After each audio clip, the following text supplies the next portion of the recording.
வணக்கம் நண்பர்களே. Welcome to movie critic channel. இன்னைக்கு நம்ம பார்க்க போற திரைப்படம் ஒரு சாதாரண த்ரில்லர் படம் கிடையாது.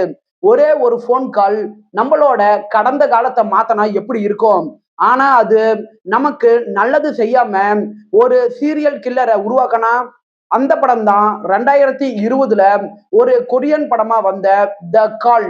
இந்த படம் எப்படி இருக்கு, வாங்க ரிவ்யூக்குள்ள போலாம். படத்தோட கதை அப்படின்னு பார்த்தா, படத்தோட ஹீரோயின் செயோன் இயோன் 2019 அப்ப தான் குழந்தையா இருந்த வீட்டுக்கு திரும்ப வராங்க. அங்க அவங்களுக்கு ஒரு போன் ஒண்ணு கிடைக்குது. ஒரு நாள் அந்த போனுக்கு ஒரு பொண்ணு ஒருத்தங்க அன்னோன் நம்பர்ல இருந்து போன் பண்றாங்க. அப்பதான் ஹீரோயினுக்கு ஒரு உண்மை ஒண்ணு ஷாக்கிங்கா தெரிய வருது. அது என்னன்னு பாத்தீங்கன்னா, போன்ல பேசுற பொண்ணு 1999 இருந்து பேசுறாங்க. இதுக்கப்புறம் ஹீரோயின் பாஸ்ட்ல ஒரு சின்ன மாற்றம் ஒண்ணு பண்றாங்க. அதனால பிரசன்ட் ஃபுல்லாவே மாறுது. இதுக்கப்புறம் ரெண்டு ஹீரோயினுக்கும் இடையே நடக்கிற கேட் அண்ட் மவுஸ் கேம் தான் படத்தோட மீதி கதையே.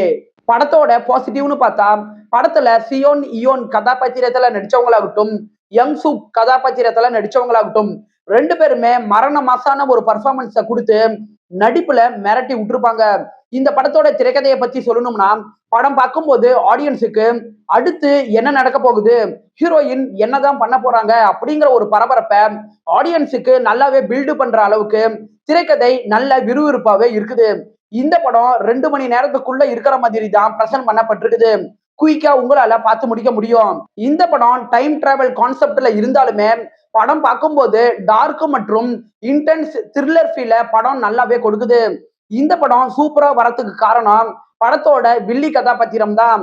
படத்தோட வில்லி கதாபாத்திரம் ஹீரோயினியை தூக்கி சாப்பிடுற மாதிரி வடிவமைக்கப்பட்டிருக்கும். அதுதான் இந்த படத்தை கெஸ் பண்ண முடியாத ஒரு படமா மாத்துது. படத்தோட குறைகள் அப்படின்னு பாத்தீங்கன்னா, படத்துல வர சில சீன்களை பார்க்கும்போது இது உண்மையாவே நடக்குமா அப்படிங்கிற ஒரு டவுட் நமக்கு வரதான் செய்யுது. படத்தோட செகண்ட் ஹாஃபை ஃபர்ஸ்ட் ஹாஃபோட கம்பேர் பண்ணி பார்க்கும்போது செகண்ட் ஹாஃபோட திரைக்கதை கொஞ்சம் டவுன் ஆகுறத உங்களால ஃபீல் பண்ண முடியும். மத்தபடி படத்துல பெருசா குறைகள் அப்படின்ட்டுன்னு எதுவுமே கிடையாது. ஓவராலா இந்த படம் நீங்க மிஸ் பண்ணாம பார்க்க வேண்டிய ஒரு தரமான படம் தான் இந்த படம். 10க்கு 7 ரேட்டிங் கொடுக்கலாம். படத்துல வைலன்ஸான காட்சிகள் இருக்கு. சோ ஃபேமிலியோட பாக்குறதுக்கு முன்னாடி யோசிச்சுக்கோங்க. இந்த படம் தமிழ் டப்பிங்ல கிடையாது, கொரியன்ல மட்டும்தான் அவைலபிளா இருக்கு.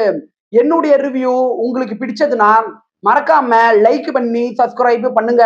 வேற ஏதாவது படத்தோட ரிவ்யூ வேணும்னா அந்த படத்தோட பெயரை கமெண்ட்ல பதிவிடுங்க. நாம வேற ஒரு வீடியோல சந்திக்கலாம்.